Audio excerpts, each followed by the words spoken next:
Bueno, bienvenidos los que vienen por primera vez, los que han asistido a las sucesivas sesiones de este evento tan intenso, Marx 200 años, que organizamos desde el CEDINCI con el apoyo de Lectura Mundi, de la UNSAM y con el apoyo de la Fundación Rosa Luxemburgo, de su sede porteña, sin cuyo apoyo realmente no hubiéramos podido contar con nuestros invitados internacionales. Y también no puedo dejar de agradecer nuevamente a la Casa de la Lectura, que es la que nos ofrece este magnífico espacio, esta biblioteca, a todo el equipo organizador, Áurea, Virginia, Eugenia, las chicas de la Rosa, las traductoras que van a traducir al alemán las exposiciones en español y al español las dos exposiciones del profesor Heinrich que nos visita, que vino expresamente de Berlín para nuestro encuentro y que vamos a presentar a las 19 horas inmediatamente antes de su conferencia. Hoy nos acompaña, que también no hizo un viaje tan largo como Berlín, pero nos acompaña Miguel Candiotti, que hizo el esfuerzo de venir desde Jujuy. Miguel ya es un amigo del CEDINCI, un colaborador muy intenso de nuestra revista, Políticas de la Memoria. Y para los que no lo conocen, porque bueno, Miguel es joven, tiene artículos publicados en diversas revistas, pero sus libros los conocerán próximamente.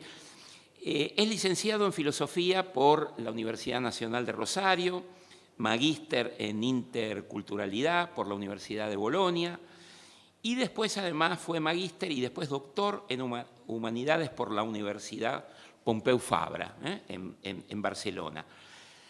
Estudió el desarrollo del concepto de praxis en Marx y en el primer marxismo teórico italiano. Sobre este primer tema versó su tesis de doctorado.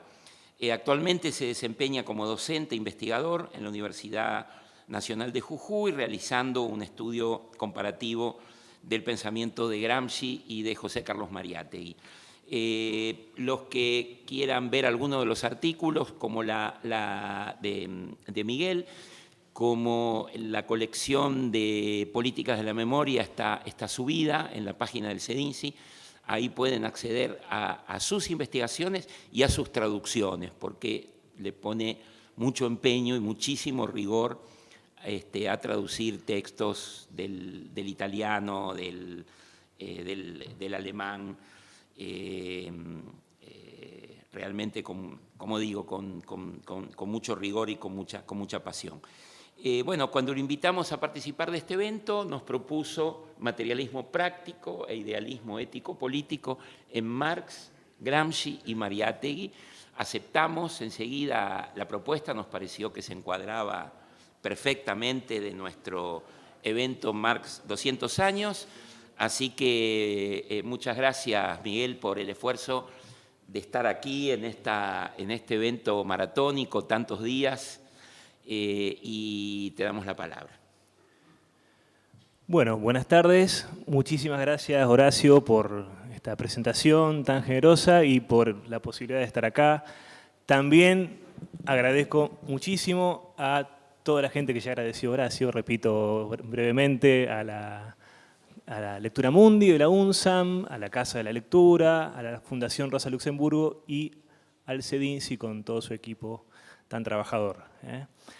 Es un verdadero placer estar por acá celebrando el cumpleaños 200 de Marx, continuar con estas celebraciones que ya vienen desde mayo, incluso de antes. Bien, el título lo acaba de mencionar Horacio, Materialismo práctico e idealismo ético-político en Marx, Gramsci y Mariátegui. Aclaro desde ya, estoy tomando conciencia de la traducción, entonces pongo el freno. Aclaro desde ya que la presentación va a versar sobre todo sobre Marx, porque ser exhaustivo con los 3 autores requeriría muchísimo más tiempo del que dispongo. Pero espero que no se queden demasiado defraudados con ese reparto del tiempo. Bueno, yo lo que quiero plantear es una lectura de la obra de Marx, una lectura filosófica muy general, tratando de ir a encontrar lo que Gramsci denominaba el leitmotiv de la obra de los autores y pensaba sobre todo en Marx. Yo en mi tesis doctoral traté de hacer ese trabajo y llegué a una conclusión que quizá le pueda servir a alguien para encarar la lectura de Marx. Desde este punto de vista muy general, yo entiendo que en Marx coexisten un materialismo práctico, por una parte, como teoría de la enajenación social humana y su remedio necesario vital, es decir, indispensable. Estoy pensando en los 2 sentidos de necesidad, ¿no?, que tenemos en el castellano. Por eso aclaro con el guión, me refiero a lo necesario vital como lo indispensable, y un materialismo histórico como teoría de la evolución social humana y su destino necesario fatal, es decir, inevitable. Estas fórmulas, materialismo práctico, materialismo histórico, corren en parte aquí por mi cuenta. Hay una de ellas que Marx nunca utilizó, que para sorpresa quizá de algunos, es la de materialismo histórico. Marx nunca utilizó esta fórmula. Sí la llegó a utilizar Engels en su epistolario en sus últimos años. Engels ya hablaba de concepción materialista de la historia en el Anti-Düring, por ejemplo, y en sus últimas cartas de la década de 1890 aparece la fórmula materialismo histórico. En Marx no. Sí aparece en Marx, en al menos un lugar, la fórmula materialismo práctico. Y un poco la razón por la que yo las utilizaré es porque realmente entiendo que hay esta teoría de la enajenación que pone el énfasis en la práctica humana y en la condición material de la práctica humana, social humana, y un materialismo histórico que pone el énfasis más bien en el curso histórico y su necesidad. Seguramente esto traerá discusión para el final. Para quien solamente admite la fórmula materialismo histórico, quizá haya muchos elementos que yo voy a atribuir al materialismo práctico que les gustaría ver incluido en el materialismo histórico, y eso quizás se puede conversar después. Pero yo en todo caso invito a que tratemos de encontrar lo mejor de lo que se suele denominar materialismo histórico bajo la denominación materialismo práctico. Vamos a ver si eso se puede hacer. Continuemos. El materialismo práctico sería el primero en aparecer en la obra de Marx y resulta de una original traducción política y social de las críticas feuerbachianas a la enajenación religiosa y filosófico-especulativa. La enajenación religiosa y filosófico-especulativa es un fenómeno cognitivo, un fenómeno de la conciencia, una enajenación que se produce a nivel del conocimiento. Como en Hegel, también la enajenación era pensada como un fenómeno del conocimiento. Por supuesto que no es lo mismo la enajenación en Feuerbach que en Hegel, pero comparten ese terreno común de una enajenación en el plano cognitivo. En Marx empieza a pensarse la enajenación desde un punto de vista práctico, es decir, lo que se enajena, lo que se separa, lo que se desgarra, no es un fenómeno, un fenómeno cognitivo, no es la conciencia humana como algo pensado, la esencia humana como algo pensado, sino que es la propia sociedad humana, la propia práctica social la que se desgarra. Vamos a profundizar sobre esto enseguida.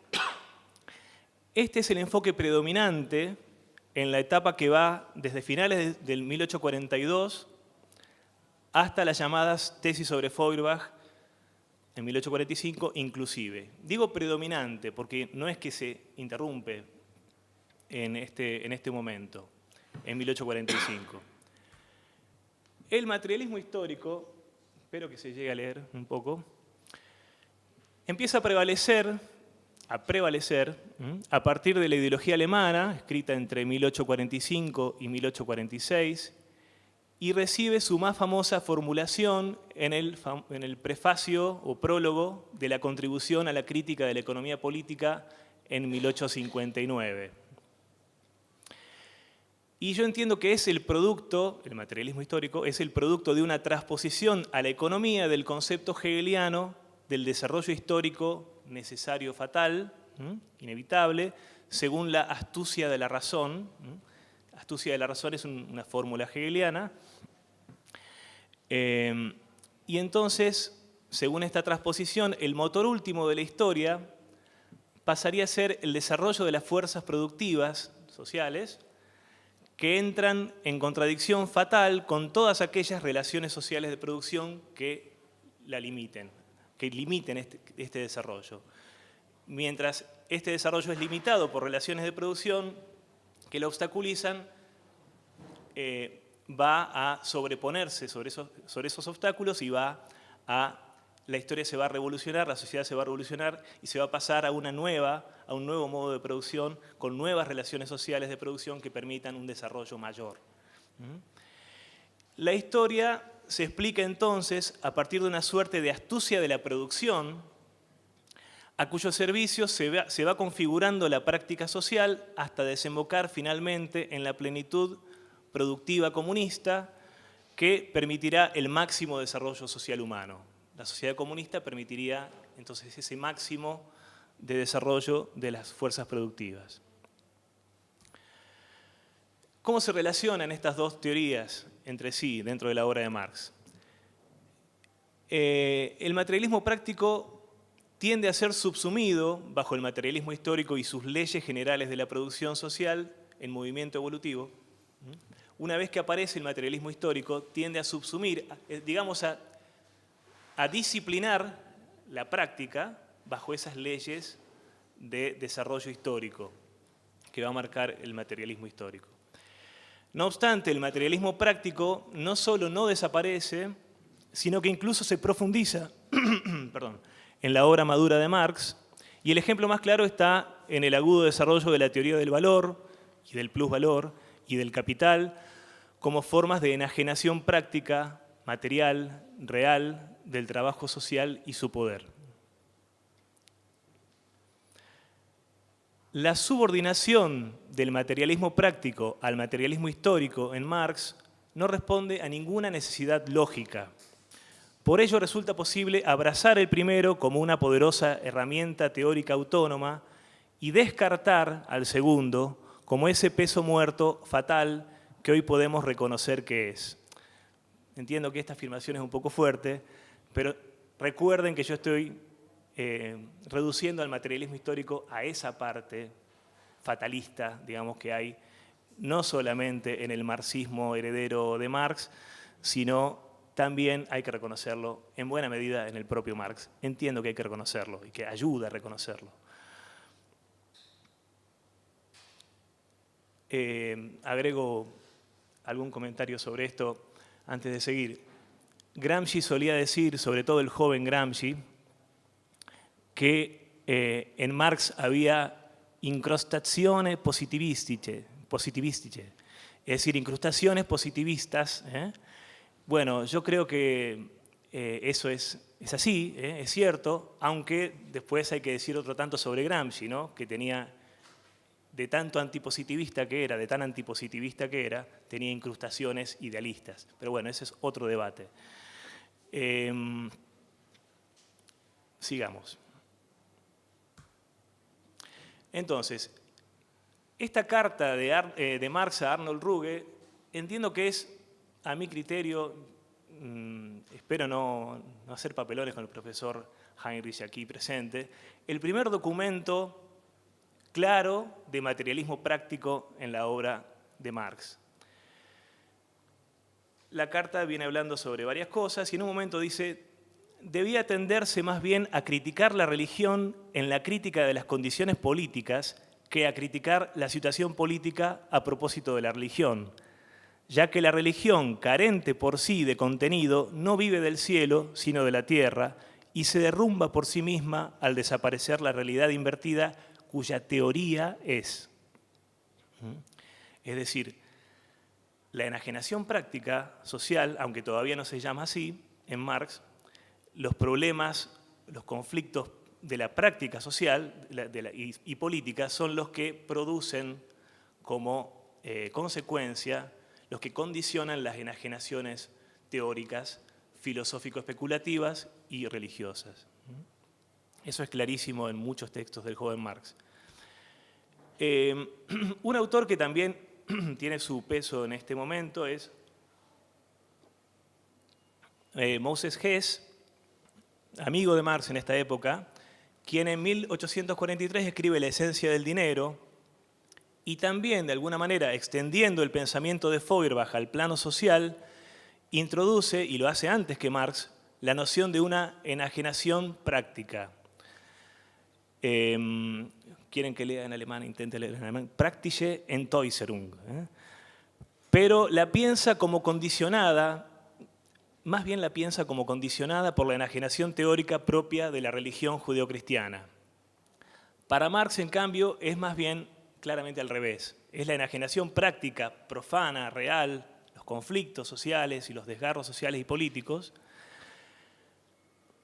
la que condiciona o se expresa en la enajenación teórica religiosa y filosófica.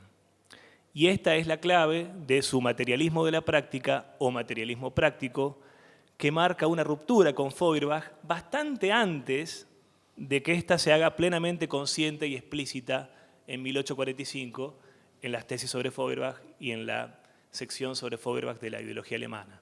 Es decir, ya hay un desarrollo original y un uso de Feuerbach que se aparta de ese autor antes de que Marx sea plenamente consciente de haber roto con Feuerbach y de estar yendo más allá, de estar ocupándose de la práctica justamente, como un fenómeno material.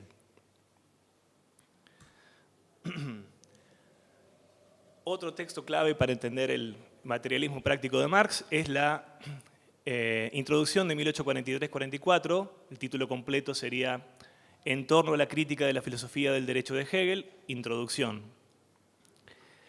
Ahí Marx vuelve a volver sobre la misma idea que veíamos hace un momento.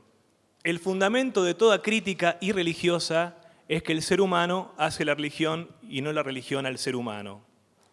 Hasta aquí Feuerbach, esto es Feuerbach. Esa oración la podría haber escrito Feuerbach, pero continúa. Pero el ser humano no es un ser abstracto, agazapado fuera del mundo. El ser humano es el mundo de los seres humanos, es el Estado, la sociedad. Este Estado, esta sociedad producen en la religión una conciencia del mundo invertida porque ellos son un mundo invertido. Ante todo, la tarea de la filosofía, una vez que la forma sagrada de la autoenajenación humana, es decir, la religión, ha sido desenmascarada, es desenmascarar la autoenajenación en sus formas profanas. La crítica del cielo se convierte en la crítica de la tierra, la crítica de la religión en la crítica del derecho, la crítica de la teología en la crítica de la política y muy pronto, agrego yo, también de la economía política, ¿no? Pensemos en los manuscritos económicos filosóficos que son de 1844. Bien, sigo sobre las ideas de este mismo texto, de esta introducción de 1843-1844. No se trata solo de reorientar la crítica del cielo a la tierra.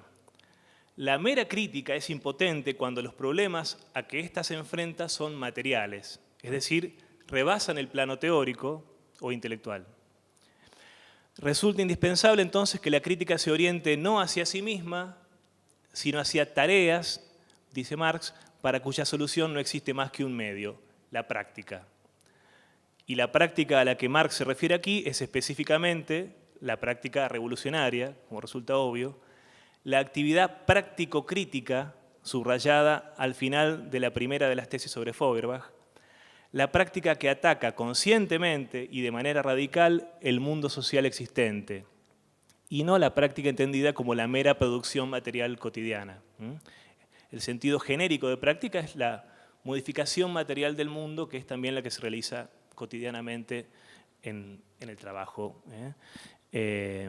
Siempre desde una perspectiva de trabajo material, ¿no? Trabajo que afecta a la realidad material.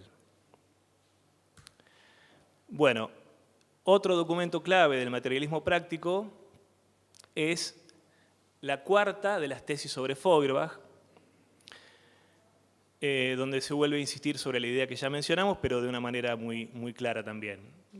Dice allí Marx, perdón, ¿estoy yendo muy rápido o más o menos? Perdón, soy nuevo en esto de la traducción simultánea.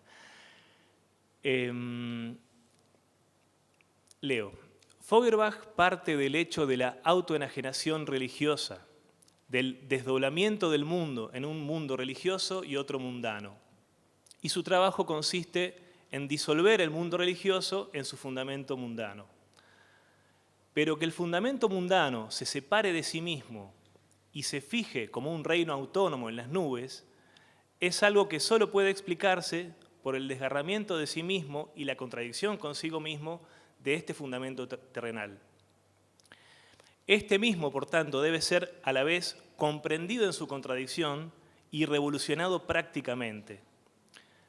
Así pues, luego de que, por ejemplo, se descubre la familia terrenal como el secreto de la Sagrada Familia, es entonces la primera en sí misma la que hay que destruir teórica y prácticamente. Aquí, bueno, con esta tesis queda clarísimo que Marx no está hablando de ningún modo de vamos a la práctica y dejemos de lado la teoría, como alguna vez interpretaron la tesis 11, ¿no? Muchos practicistas o pragmatistas que dijeron, no, acá hay que dejarse de filosofía y hay que cambiar el mundo como sea, dejando de pensar, quitándose la cabeza casi. Bueno, no se preocupen que no van a hacer citas hasta el final. Una muy importante, me parece, de los manuscritos económicos filosóficos, un poco anterior a la de recién, pero siempre dentro del mismo espíritu, dice: el comunismo como superación positiva de la propiedad privada. Bueno, la propiedad privada creo que está apareciendo, perdón, una digresión.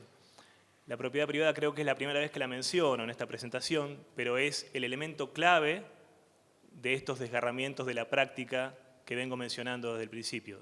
Si la práctica se desgarra es por la propiedad privada y todas sus consecuencias y excrescencias, ¿no? Es la clave de, justamente, repito, la fragmentación social y la separación de la práctica social.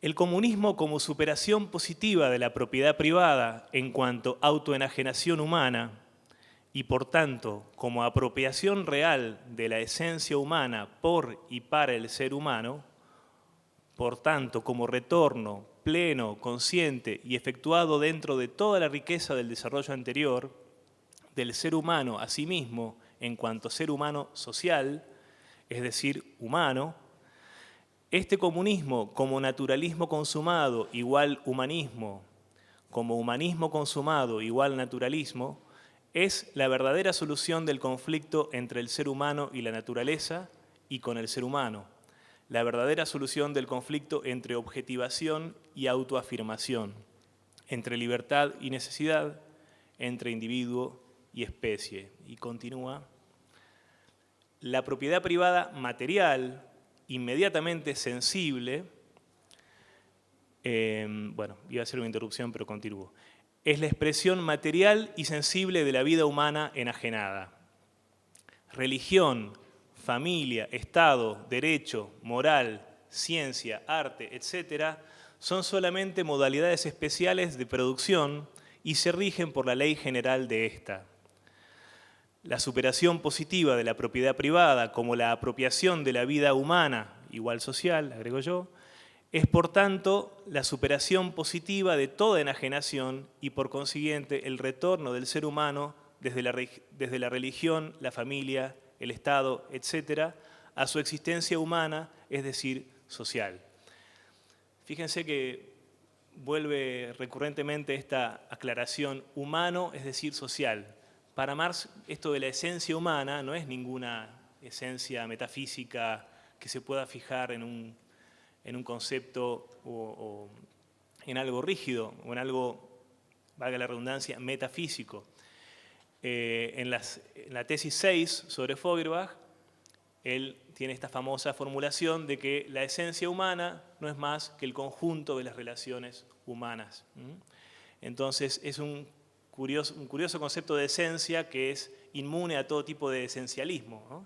Es profundamente histórico y profundamente anti-individualista, es decir, el individualismo metodológico no casaría muy bien con este concepto de humanidad social que tiene Marx. El hombre es siempre el conjunto de los individuos y de las relaciones sociales. Y ese conjunto de relaciones sociales no es otra cosa que la práctica social. Es decir, nosotros no nos podemos relacionar de otra forma que mediante la práctica. Nuestra comunicación interior no existe todavía, la telepatía, o sea, solamente mediante el lenguaje mismo es una práctica, ¿no? Eso lo dice el propio Marx en la ideología alemana, el lenguaje es práctica. Entonces, el conjunto de las relaciones sociales y la práctica social es lo mismo, conforma ese sujeto colectivo que no hay que entenderlo, como dice Marx, como aclara Marx en los Grundrisse, no hay que entenderlo de un modo especulativo, no hay que entender el sujeto colectivo que es la sociedad como un sujeto hegeliano, un sujeto a la manera del sujeto consciente individual, sino justamente como un sujeto colectivo, un conjunto de acciones individuales encadenadas de una manera muy compleja. García Linera habla por ahí de su ideal de la totalidad social autodeterminada, algo así es la categoría. Totalidad social autodeterminada, ¿no? Eso sería lo que yo llamo el sujeto social o sujeto colectivo. Marx utiliza la fórmula sujeto social en los Grundrisse. Eso no es tampoco un invento mío. Con lo cual estoy queriendo decir que la famosa enajenación a la que vengo haciendo referencia es la enajenación del ser humano como sociedad, es decir, del sujeto social. Y es una enajenación práctica, un desgarramiento práctico.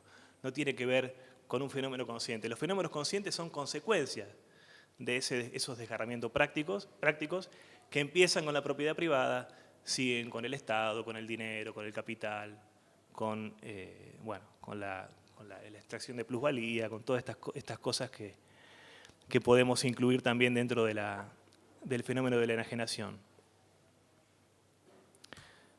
Bueno, en la ideología alemana, aclaro otra cosita. La ideología alemana yo lo dije al principio, sería el primer texto de Marx donde empieza, me refiero a la parte escrita por Marx, ¿no? Es un texto que escriben a dos manos entre Marx y Engels, pero me refiero sobre todo a las partes escritas por Marx y sobre todo estoy pensando en la sección sobre Feuerbach. En la ideología alemana ocurre algo paradójico. Por una parte, empieza a predominar en esa obra lo que yo llamé materialismo histórico, es decir, esta concepción más fatalista, más teleológica de la historia humana a partir de la producción. Y por otra parte, hay una serie de pasajes de esta sección de la ideología alemana que son claves para entender las tesis sobre Feuerbach y para acabar de entender el materialismo práctico de Marx. Incluso es en esta sección donde aparece la mención que yo conozco del materialismo práctico. Y es en este pasaje que voy a citar en este momento, leo, en un pasaje que se asemeja fuertemente a la 11ª tesis sobre Feuerbach, Marx señala que no basta con agudizar la actividad teórico-crítica, de lo que se trata en realidad y para el materialista práctico, es decir, para el comunista, es de revolucionar el mundo existente, de atacar prácticamente y de hacer cambiar las cosas con que nos encontramos. Ahora bien, ¿qué son esas cosas con que nos encontramos y que hay que cambiar mediante la práctica revolucionaria? Son precisamente las formas enajenadas de la práctica social. La crítica de la religión desemboca en la doctrina de que el ser humano es el ente supremo para el ser humano. Esto es Feuerbach, ¿no? Hasta ahí.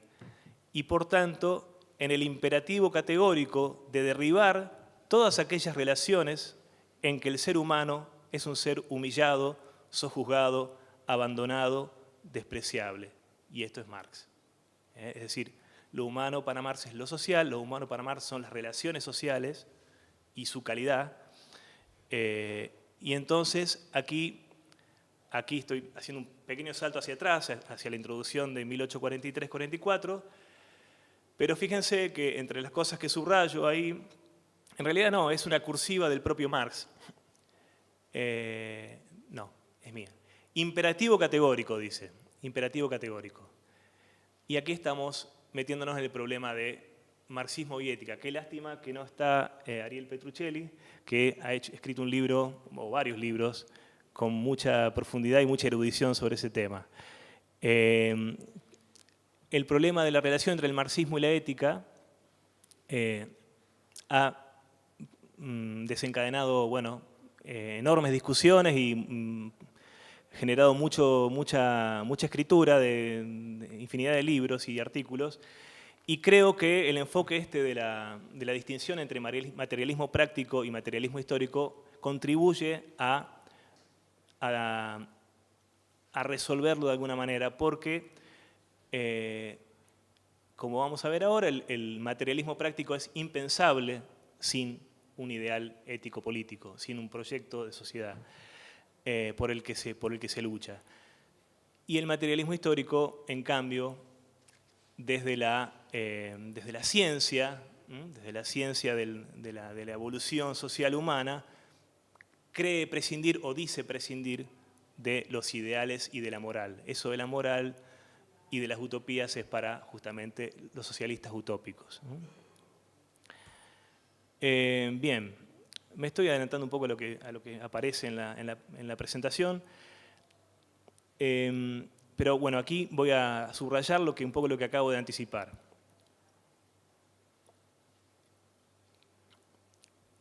Puse como título Ciencia e ideal ético-político. Ser y deber ser, ¿no? Ciencia, descripción o explicación del ser, ideal ético-político, teoría del deber ser, de cómo debería ser la realidad, el mundo, etc. Estas dos dimensiones son inherentes al materialismo práctico. El diagnóstico científico de la enajenación del sujeto práctico social humano a partir de la propiedad privada y todos sus derivados está íntimamente ligado a una moral revolucionaria cuyo imperativo categórico, lo acabamos de ver, no desciende del cielo ni de las estructuras a priori de la pura razón, como en Kant, sino precisamente del objetivo estado de desgarramiento de la sociedad que debe ser objetivamente, también materialmente, subsanado mediante una acción revolucionaria real.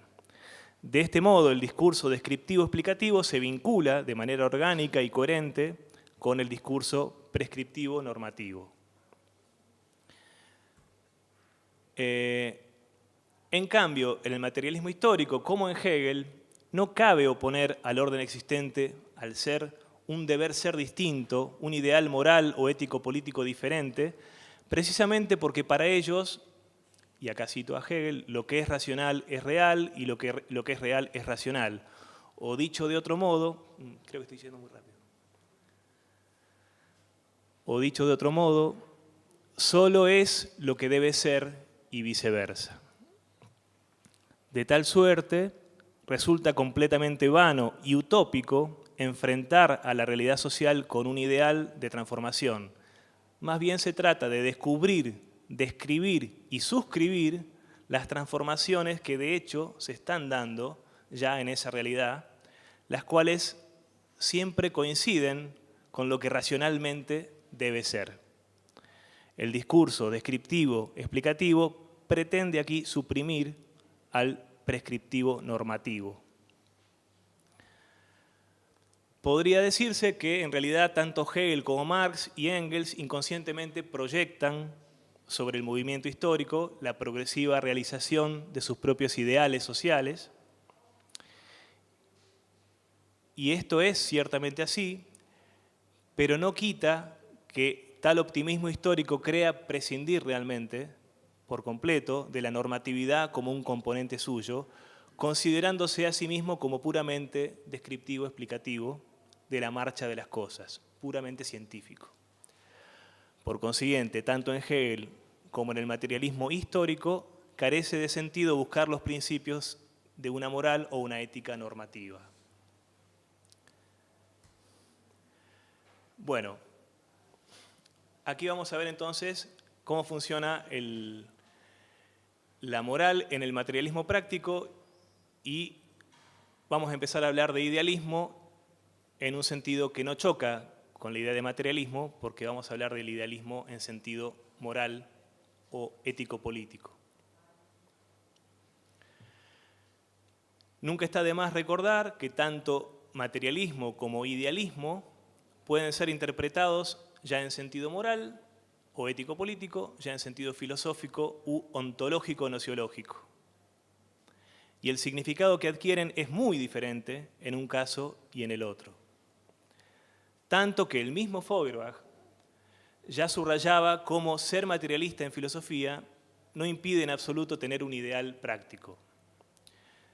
George Politzer, que es quizá hubiera sido interesante traerlo a colación de la historia del comunismo con Enzo Traverso, también nos lo recuerda al inicio mismo de sus lecciones, unas lecciones publicadas de manera póstuma. Él empieza por ahí, distinguiendo materialismo e idealismo en sentido filosófico y en sentido moral. Y entre las cosas que dice, cito esta: sabemos por la historia del movimiento obrero internacional cuántos revolucionarios marxistas se han consagrado hasta el sacrificio de su vida por un ideal moral y sin embargo eran adversarios de ese otro idealismo que se llama idealismo filosófico. Bueno, la confusión entre los dos sentidos diferentes de materialismo es habitual entre quienes de manera abierta o no, abrazan el idealismo filosófico. Y es que por definición el idealismo filosófico impide distinguir de manera adecuada entre un sentido filosófico y otro moral, porque para este idealismo en todo momento las ideas son lo primario y lo que prima. Entonces hay una primacía de las ideas, de la conciencia y de la voluntad en todo momento, en el momento moral y en el momento cognitivo también. Es natural entonces que el idealista filosófico no sienta la necesidad de diferenciar entre los dos sentidos de idealismo y de materialismo, favoreciendo así su confusión. Para él, la moral es sencillamente incompatible con el materialismo en ambos sentidos. Y la mera afirmación de que existe una realidad material o extramental equivale a una grave resignación inmoral de la libertad humana. Es decir, conocimiento y moral van confundidas y de la mano. Bien, el título, el materialismo práctico como realización de un ideal. Aquí ya estamos asumiendo que no hay contradicción alguna entre idealismo moral y materialismo práctico. Todo lo contrario, el idealismo moral es una parte constitutiva del materialismo práctico.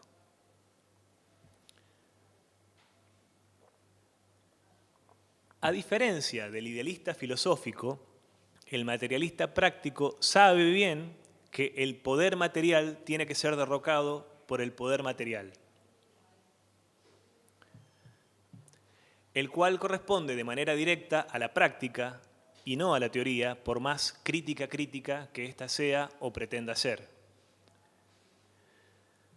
Sin embargo, Marx añade en el mismo texto la siguiente observación clave: pero también la teoría se convierte en un poder material cuando prende en las masas, es decir, cuando se vuelve práctica. o sea, cuando llega a ser abrazada por los muchos y guiar su poderosa actividad material conjunta, es decir, su actividad práctica, en este caso revolucionaria. Ahora bien, todo esto supone una aparente paradoja. La realización del ideal del materialismo práctico, la materialización del comunismo, está condicionada por la suerte de las ideas. Vale decir, por la posibilidad de que se despierte efectivamente en las masas el comunismo como ideal, que ha de guiar la práctica social revolucionaria.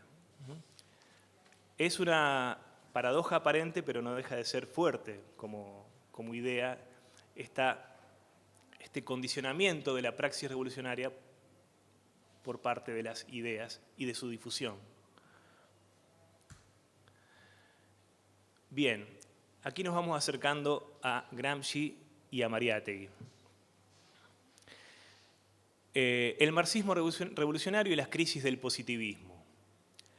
Los rasgos productivistas, evolucionistas y deterministas propios del materialismo histórico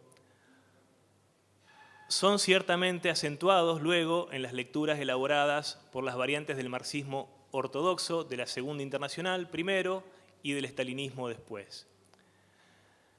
Sin embargo, entre medio de ambos momentos se producen las primeras crisis del positivismo y del marxismo y la revolución bolchevique como subversión de ciertas previsiones de la ortodoxia teórica. En este contexto comienzan a surgir diversos pensadores marxistas que se preocupan por el problema de la ética. Entre ellos se cuentan los famosos marxistas neokantianos y también, resumiendo, autores como Gramsci y Mariátegui, que son ciertamente diferentes.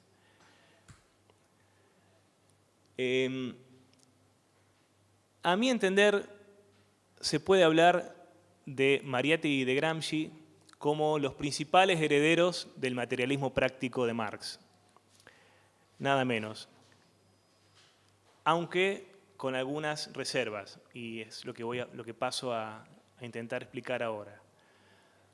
Sobre todo con Mariátegui y con Gramsci, quienes reivindican explícitamente la centralidad de la lucha ético-política, ideológica y cultural, tomando verdadera distancia crítica de los dogmas economicistas y mecanicistas, se produce una auténtica revalorización del materialismo práctico por sobre el materialismo histórico, aun cuando no utilicen la primera de esas fórmulas e incluso tiendan a adoptar el lenguaje filosófico idealista que rechaza todo materialismo como sinónimo de determinismo.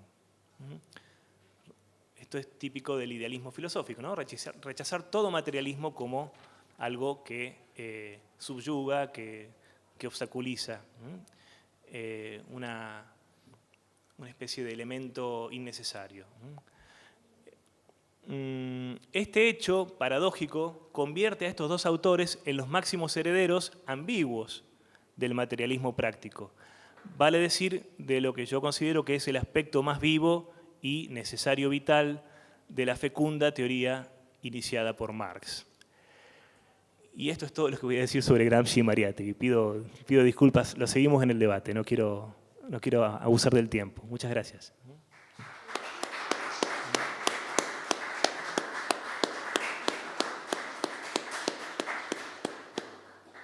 Bueno, muchas gracias, Miguel, que se ha tenido tan estrictamente al tiempo establecido por Frau Castro. En realidad podríamos habernos extendido unos minutos más, pero podemos aprovechar, en todo caso, a través de algunas preguntas que le permitan a Miguel hacer algunos desarrollos.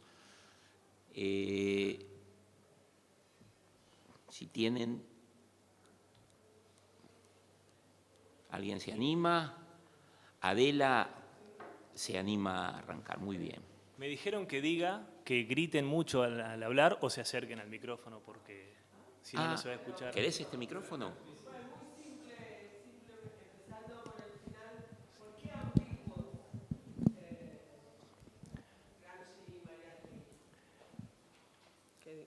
Eso, se escuchó Que pregunto simplemente por qué ambiguos Gramsci y Mariátegui al final. Bueno, acumulo. Bien.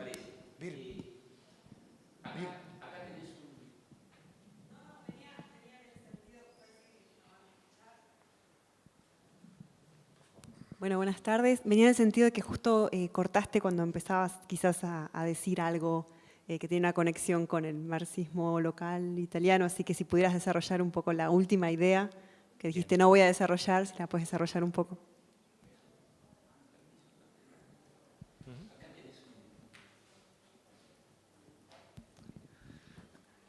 No, yo al revés. Las preguntas empezaban por el final, yo vuelvo al principio. Empezaste simplemente con una aclaración con respecto a la enajenación en Marx, hablando del hecho que no se trata de un elemento de la conciencia, pero sin embargo en los manuscritos del 44 las diferentes determinaciones de esta enajenación con respecto al objeto, con respecto a la praxis del trabajo mismo, llevan también a otra determinación de esta enajenación, que sería el hecho de que el proceso de trabajo no está puesto bajo la voluntad misma del trabajador. Entonces, se podría decir que hay sí también una enajenación en sentido de la conciencia también en Marx, y que esta cosa también se lanza con un Marx más maduro que aquí no has tenido el tiempo de...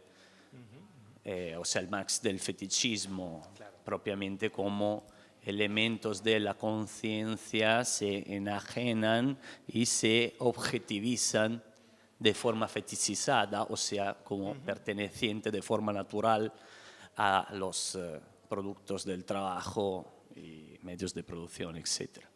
Entonces, si podrías un poco aclarar con respecto a esta cuestión.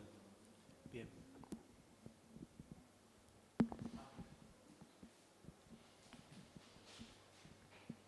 Bueno, yo agrego un par de preguntas. Bueno, primero agradecerte el esfuerzo de síntesis. Vos mismo has presentado una serie de tesis muy, muy fuertes, muy estimulantes, que no para nada repiten lo conocido, sino que nos está ofreciendo Miguel, me parece, una interpretación muy original, el desarrollo de muchos años de trabajo a través de una lectura directa de los textos de Marx y de los jóvenes hegelianos. Yo te quiero preguntar, digamos, si bien me resulta interesante, provocativo esta idea de esta identificación en los textos o en el subtexto de Marx del imperativo categórico, de esta dimensión normativa y prescriptiva, pero que vos al mismo tiempo sos consciente de que el propio Marx en otros tramos de los textos que vos citás habla expresamente en contra del comunismo como ideal y a favor del comunismo como el movimiento práctico, el comunismo como digamos, como negatividad, para decirlo rápidamente. ¿Te parece que hay una tensión entre lo que Marx dice implícitamente con esa, digamos, que hay un discurso prescriptivo negado que vos lees sintomáticamente? Y en segundo término, ¿no hay un riesgo de reintroducir un dualismo que Marx intentaría resolver a través del concepto de praxis? Porque en el texto de la crítica de la filosofía del derecho, Marx habla, digamos, todavía en ese universo joven hegeliano, habla de la revolución que nació en la cabeza del filósofo y ahora en la del teólogo, las ideas que prenden en ese ingenuo terreno popular. O sea, hay, digamos, un dualismo entre, digamos, la filosofía y las masas, entre el espíritu, digamos, el lado activo aparece del lado del espíritu, aparece del lado de la idea, aparece en la cabeza del teólogo o del filósofo, y en estos textos la masa aparece como un elemento activo. Vos decís cuando despierte, ¿no? Vos lo traducís el prende de Marx, utilizás una metáfora un poco iscrista de despertar a la masa. O sea, esa idea que va a despertar una masa o que va a aprender, ese elemento activo que va a penetrar en ese ingenuo terreno popular.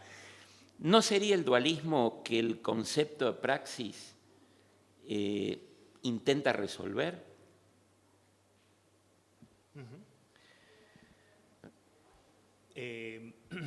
Bueno, si me permite empiezo respondiendo por el final. Esa misma introducción del 43-44, que no puede ser más rica y plurifacética, ahí mismo en un momento se trata a las masas como pasivas, justamente, y en otro momento se habla de que las necesidades teóricas deben responder a las necesidades prácticas de los pueblos. Es decir, y ahí se está hablando de una, justamente de un impulso activo que viene de las masas, del pueblo, de los oprimidos, como impulsores de la teoría. Lo cual, sí, después se va matizando en la obra posterior de Marx, ese dualismo, pero yo, el dualismo que veo es un dualismo que afecta a la misma praxis. Es decir, en la praxis, obvio que en el materialismo práctico viene a resolver como palabra clave, como concepto clave, los problemas tanto del teoricismo idealista como del teoricismo materialista de Feuerbach. Es decir, en la práctica está la clave de la solución de los problemas que no son puramente teóricos, que son problemas prácticos. Pero lo que yo llamé hace un rato el disciplinamiento de la práctica, que supone este sometimiento de la misma a leyes evolutivas de lo real, demasiado rígidas, tendencias, si quieren, para eso se le llama tendencias, se le llama leyes, supone que esta misma práctica se vuelve justamente una pieza secundaria, un engranaje secundario en un movimiento histórico que la trasciende de alguna manera, si bien sabemos que no hay ninguna trascendencia en Marx. Las leyes que guían el desarrollo productivo son inmanentes a la misma producción, a la misma práctica, pero justamente trascienden la voluntad. La voluntad, son ajenas a la voluntad. En ese sentido yo veo el dualismo, no tanto en esta relación con intelectuales masa que después se matiza un poco, ¿no? Y que se suaviza. Bueno, respondo también a la otra pregunta.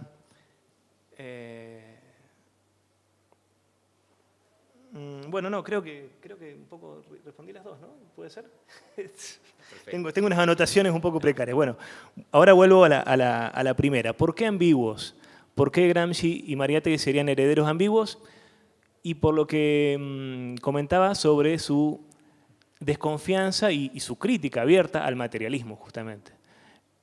No entendían al materialismo como un concepto, o sea, no eran capaces de entender en buena medida porque, y acá esto hay que tenerlo muy claro, porque no accedieron a la lectura de una serie de obras de Marx que no estaban publicadas todavía, por ejemplo, la ideología alemana, por ejemplo, los manuscritos económicos filosóficos, no llegaron a entender esta profundidad filosófica del materialismo práctico.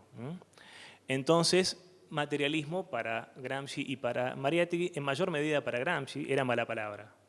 Era sinónimo de fatalismo, de determinismo, del materialismo positivista vulgar.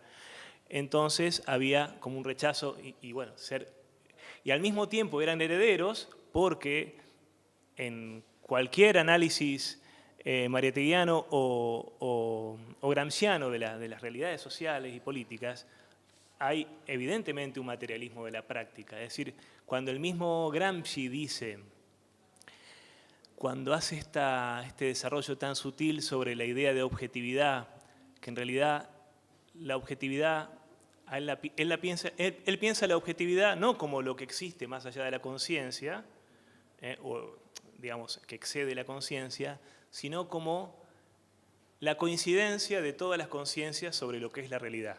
Es decir, el ponernos todos de acuerdo, eso sería la objetividad. Y esa objetividad no puede existir aún, como sí creía el idealismo alemán, ese espíritu, ese sujeto, esa convergencia de las conciencias no puede existir aún debido a los desgarros sociales que producen esta disparidad ideológica. Bueno, ¿qué son esos desgarros sociales sino desgarros materiales que exceden a lo puramente ideológico y consciente? Sin embargo, él jamás le hubiera llamado materialismo a eso, ¿no? De ahí viene un poco la noción de ambigüedad que utilizo. Bueno, con esto empiezo a satisfacer también un poquito tu demanda de ampliar lo de Mariátegui y Gramsci. Sí, estos autores se manejan por una lectura de Marx muy mediada por Benedetto Croce sobre todo, por Sorel, por Gentile, en el caso de Gramsci también, y entonces hay un claro desarrollo en ellos de lo que aquí se ha llamado materialismo práctico, una profundización de lo que es la lucha política, la estrategia política, la lucha cultural, etc. Todos conocemos los grandes aportes de ambos autores en este sentido, pero bueno, remarco al mismo tiempo, no hay una claridad epistemológica, digamos, desde mi punto de vista, sobre cómo situarlo desde el punto de vista del conocimiento a esa postura política que ellos desarrollan. Gramsci mismo tiene una frase, hoy lo citaba a propósito de las incrustaciones positivistas de Marx, tiene otra frase muy famosa en los cuadernos de la cárcel, donde dice que un escritor político escribe sobre filosofía, pero en realidad a su filosofía habría que buscarla más bien en los escritos políticos. No tanto en sus escritos sobre filosofía, está pensando en Lenin, Marx Gramsci sobre todo, y es muy aplicable a él también esa noción, a él y a Mariátegui, ¿no?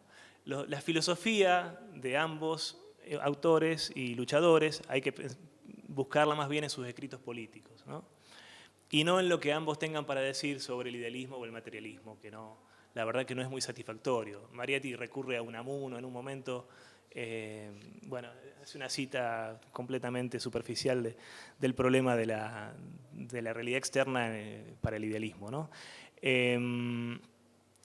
Bueno, y en cuanto a la enajenación de la conciencia y de la voluntad, claro, obviamente que la conciencia y la voluntad se ven afectadas por la enajenación, pero lo que subraya el materialismo práctico es que los fenómenos de enajenación de la conciencia y de la voluntad, como en el caso del fetichismo de la mercancía, se producen porque hay previamente, como condicionamiento inicial, un desgarramiento de la práctica, es decir, una enajenación práctica, una separación y fragmentación real de la sociedad. Cuando Marx, en el capítulo 1 del Capital, habla de que no hay un trabajo que sea directamente social, como el trabajo no es algo directamente social, sino que el trabajo social está, no utiliza la palabra enajenado, pero dice disperso, fragmentado en multitudes de unidades de producción privadas, el trabajo social solamente se manifiesta como valor de las mercancías una vez que éstas son llevadas por cada productor particular al mercado. Se transfigura el producto del trabajo social como valor, como propiedad pseudonatural de una cosa que es vendida en el mercado y que sí se socializa abiertamente con sus compañeras mercancías, pero los productores no.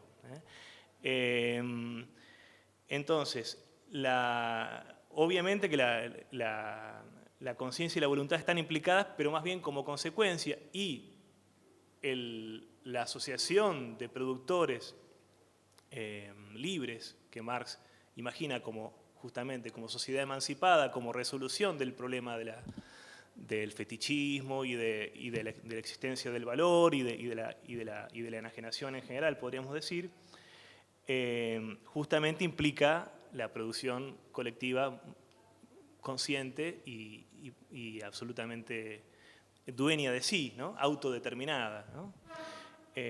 No sé si con eso respondo tu pregunta, ¿eh?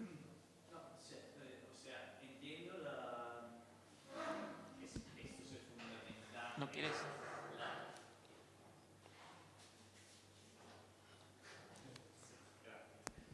Sí, no, entiendo que esto se fundamenta en la praxis, no es una enajenación totalmente.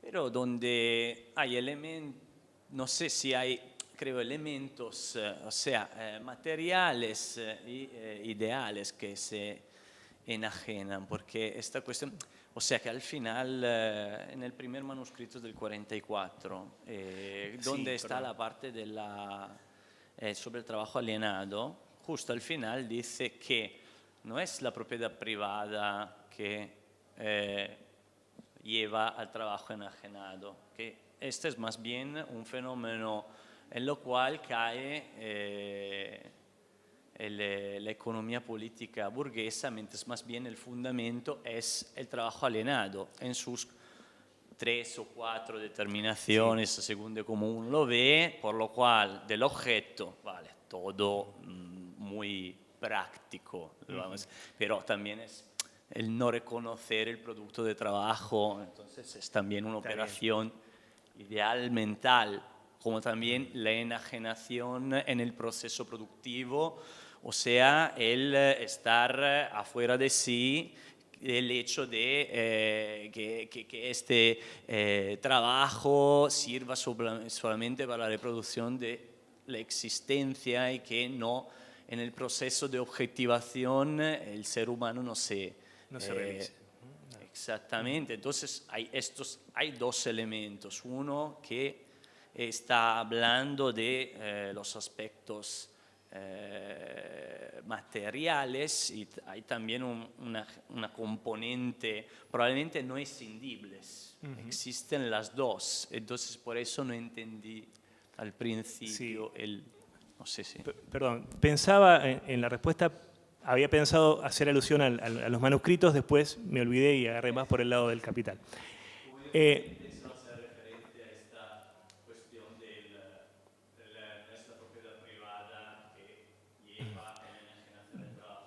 Bueno, esa afirmación que está al final del texto sobre el trabajo enajenado es un poco polémica, y de alguna manera, para decirlo de una manera un poco provocadora, es poco dialéctica. En realidad, el trabajo enajenado produce propiedad privada, dice Marx, y no es al revés.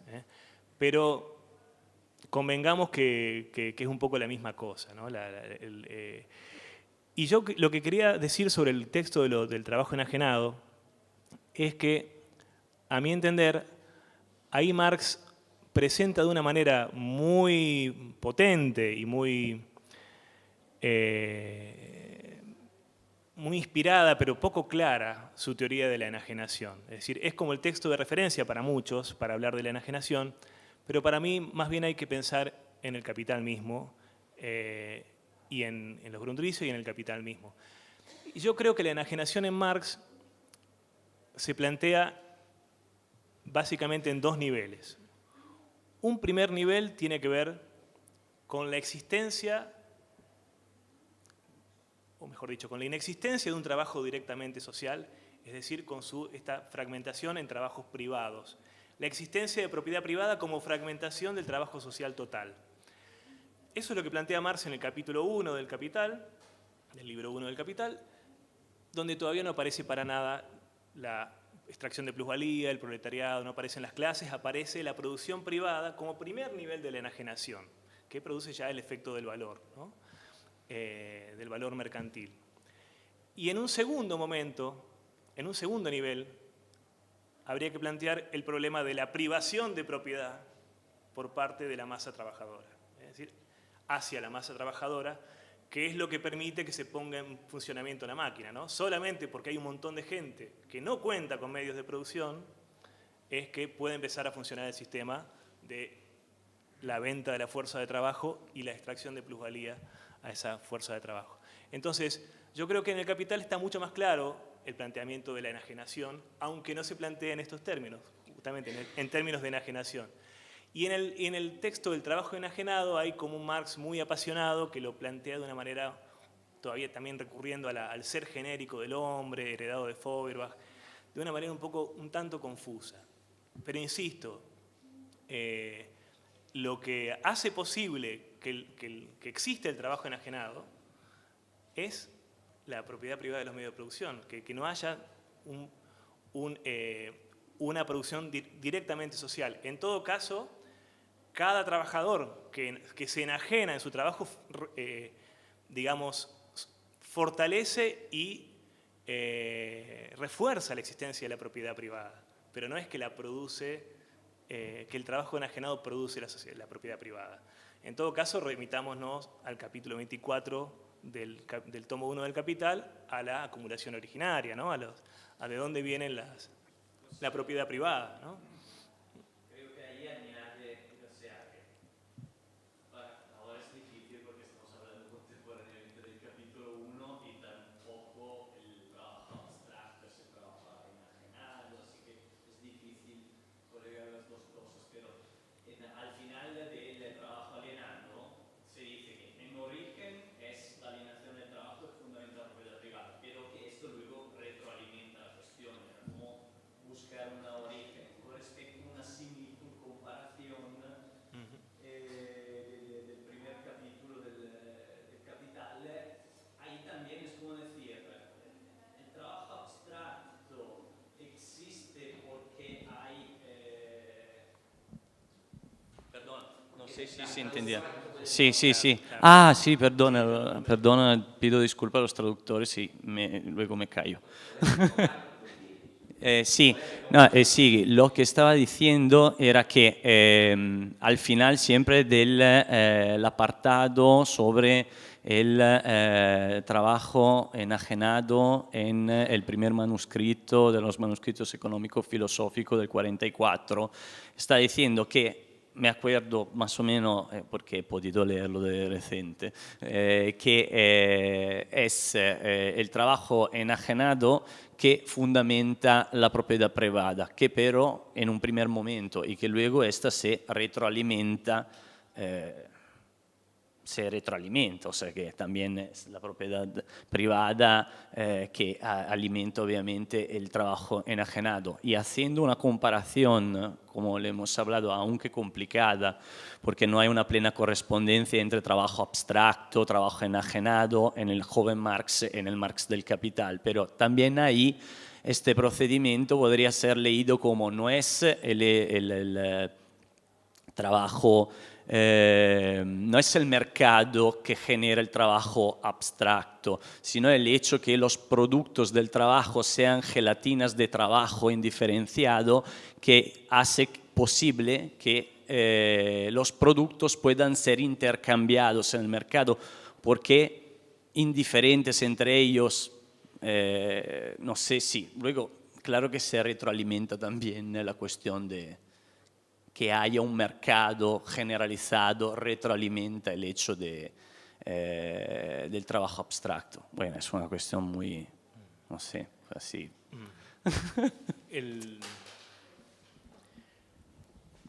El trabajo humano abstracto, en la teoría de Marx, existe porque existen los trabajadores privados, es decir, porque los trabajos concretos que se ejercen de manera privada, para poder intercambiarse entre sí, para que tengan algún tipo de conmensurabilidad, hay que recurrir, y esto es un proceso que se hace de manera inconsciente, de manera involuntaria.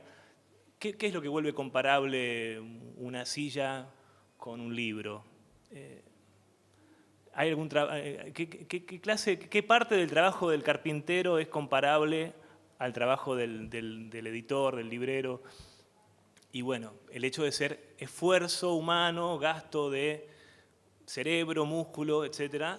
Ese es el sentido del trabajo abstracto que vuelve comparable trabajos tan distintos entre sí, como estos dos que acabamos de decir. Y esa comparación se establece de manera inconsciente en el mercado al intercambiar mercancías tan distintas que además nos presentan ese trabajo abstracto no como tal, no como cantidad de trabajo que poseen en sí mismo incorporada, sino como valor. Las cosas valen, punto. Las cosas tienen un valor y así ha sido siempre, y así vas, no sé. Me parece, bueno, que eso tiene también, no sé bien a qué venía todo lo del trabajo abstracto, pero así es como lo entiendo yo, y no quiero alargarme más, no sé si estamos pasados. No, estamos bien. Vos decís, Miguel, hay trabajo enajenado porque la producción no es directamente social, ¿no? ¿Y por qué la producción debería ser directamente social? O sea que es ahí a donde vos ves la dimensión prescriptiva. Hay, en todo caso, digamos, una voluntad de humanidad realizada que excede, que busca que la producción devenga directamente social a través de la revolución. Porque alguien podría decir, sí, esa es la forma natural, a través del mercado, que los hombres intercambian sus productos. O sea que...